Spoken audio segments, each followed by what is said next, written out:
Eh bien, les Européens ont trouvé ces moyens de contrer Trump. C'est-à-dire évidemment qu'ils ne peuvent pas faire la guerre aux États-Unis, mais ils pourraient menacer d'expulser les troupes américaines de leur base. Et je me suis dit, mais les Européens veulent qu'elles restent là. C'était tout le but. En août, quand Trump disait, plus ou moins aux États baltes et à d'autres, que les États-Unis prévoyaient de réduire leurs forces en Europe dans les États baltes, les Européens ont paniqué. Soudain, nous avons eu toutes ces histoires absurdes sur des drones russes près des aéroports, sans la moindre preuve. Les Russes violant l'espace aérien estonien. La guerre hybride qui arrive. Amérique, tu ne peux pas partir.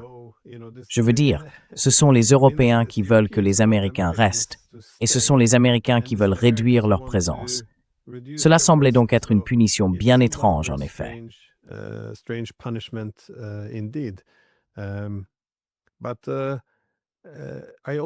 Mais je dois aussi souligner que ce que les Européens devraient faire, c'est bien essentiellement menacer de répondre militairement, car ce serait une catastrophe. Il semble que le succès de Trump vienne du fait qu'il rend tout court. Des guerres courtes.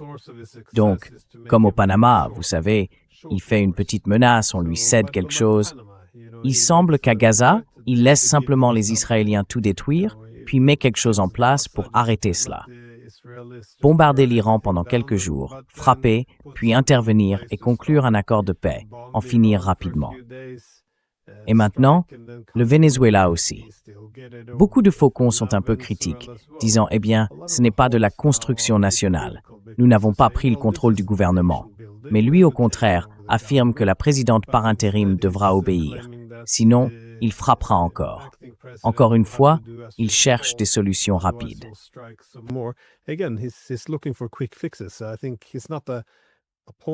Je pense qu'il n'est pas un opposant aux guerres.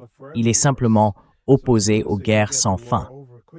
Donc, dès qu'il peut terminer une guerre rapidement et passer à la suivante, c'est une réussite. Vous savez, si les Danois ne veulent pas perdre le Groenland, il suffit de mettre en place quelque chose qui pourrait impliquer les États-Unis à long terme ou créer un scandale plus important. Et cela ne l'intéresse pas vraiment. Il a tellement d'autres projets sur lesquels il veut passer. Des opérations rapides, aller-retour. Je pense simplement que les gens veulent soit le voir comme un va-t-en-guerre, soit comme un homme de paix. À mon avis, il est prêt à utiliser la force militaire de toutes les manières possibles pour atteindre ses objectifs. Mais il ne veut pas se laisser entraîner. C'est à ce moment-là que toutes vos ressources, toute votre attention, tout est absorbé et vous ne pouvez plus rien faire d'autre. Et je pense que c'est sa principale préoccupation. Je ne sais pas si vous voyez les choses de la même façon, que c'est là son approche.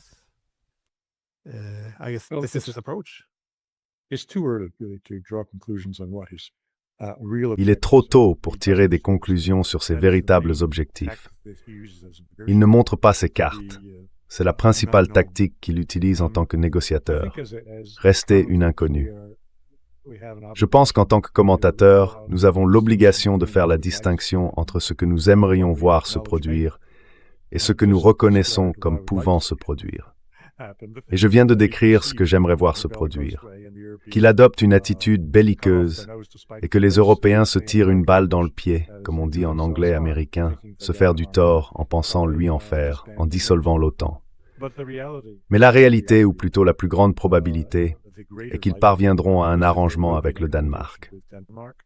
25 des 27 chefs d'État ou de gouvernement européens exerceront très probablement, discrètement et à huis clos, une pression maximale sur le Danemark pour qu'il se taise, qu'il en finisse et qu'il accepte l'offre que Trump leur fera pour les racheter.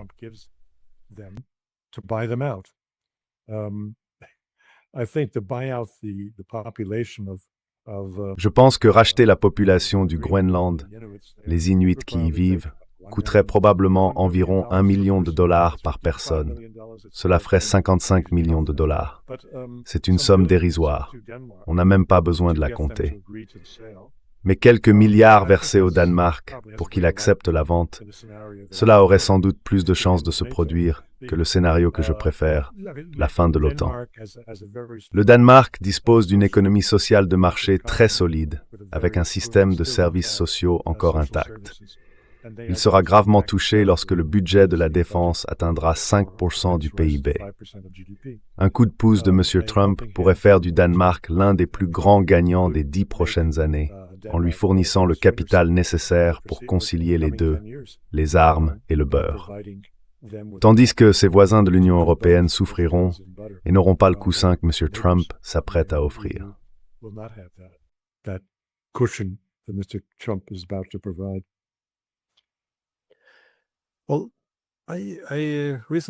Eh bien, j'ai récemment parlé avec le professeur Mearsheimer. Il faisait remarquer que nous avons déjà franchi la ligne entre une guerre par procuration et une guerre directe depuis longtemps. Autrement dit, ces attaques ne passent plus par l'Ukraine. Nous sommes désormais engagés directement.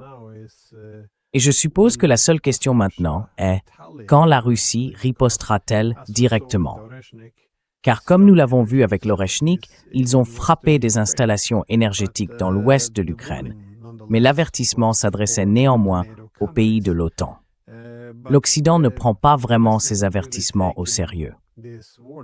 Et encore une fois, il faut souligner que la raison même de ces avertissements, et le fait qu'il n'ait pas encore frappé, c'est que lorsque cela arrivera, il ne sera plus possible d'arrêter l'escalade. Tout deviendra incontrôlable. Alors, à quel point sommes-nous proches d'une guerre directe de grande ampleur?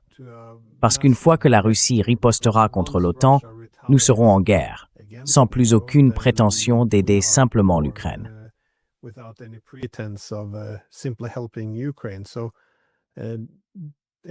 Donc, encore une fois, je sais que les Russes se sont montrés retenus jusqu'à présent, mais la pression sur le président Poutine ne cesse d'augmenter. En Occident, surtout en Europe, on est très condescendant.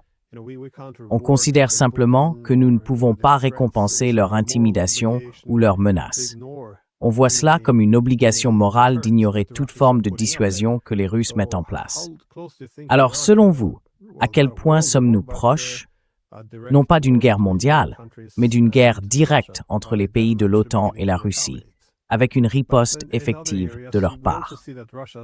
Car dans d'autres domaines, on voit aussi la Russie gravir les échelons de l'escalade, menant des attaques plus destructrices, non seulement contre les infrastructures énergétiques, mais aussi contre d'autres systèmes qui soutiennent le potentiel économique et militaire de l'Ukraine.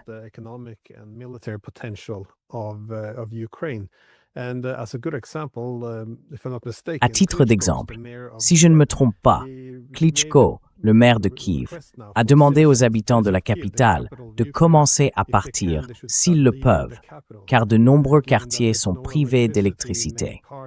L'idée est que la ville ne peut pas soutenir une population aussi nombreuse. Les gens devraient partir. J'ai entendu de plusieurs sources russes que c'est précisément ce que la Russie souhaiterait, car une fois que les habitants commencent à quitter les grandes villes, cela présente de nombreux avantages pour elles. L'économie ne fonctionnerait plus normalement, le potentiel militaire diminuerait, et si la Russie voulait s'emparer de Kiev, ce serait bien plus facile sans des millions de personnes sur place qui pourraient servir de bouclier humain ou être tuées. Personne ne veut voir de pertes massives.